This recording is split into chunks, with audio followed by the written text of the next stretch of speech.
So, what you said you were seeking for some answers. If I'm not overstepping, what answers were you seeking? I think the question that I still struggle with, and a little bit, it's reduced, right? It's like, who am I? Who is this person? Because the name that I have is not something that I chose. Mhm. The body that I got is not something that I chose. The lifestyle that I have, right? As much as we think that it is something that I chose, it is not. Right? Mm. There's so many other factors that are contributing to everything that you have in your life right now. So even that is not your own, right? So if I have to remove all of these societal conditions, if I have to remove each and every single uh, bit of my existence, what am I left with? Who am I think when you find that answer, or the person who found that answer is the Is the enlightened being. yeah. Okay, interesting. Again, so much of my knowledge comes from like meeting people, and some of it also comes from YouTube as well. Mhm. So I also struggle with this question: Who am I? I've not gone into deep, like spirituality, like how you have. But one of the videos said, if you know the answer of who am I or what life is, Mhm. I think it's the end of the world. I think it's the end of your purpose in life. Yes. Oh, it's the beginning of a new journey. It depends on how you look at it. Now you added a new twist to it all. See, because it depends, like, how do I say this?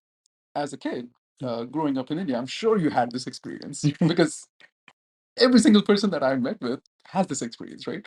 It's like when you're in your 10th grade, remember how your parents tell you, 10th once you is get your 10th, your life is yes, set, right? exactly. Is your life set? No, Is your life set now? no. When is your life going to be set? I mean, I'm trying to still figure out. Exactly. I think the process of enlightenment is also the same thing. You try to go out, figure out who am I. Once you figure that out, it's like, okay, I figured out who I am.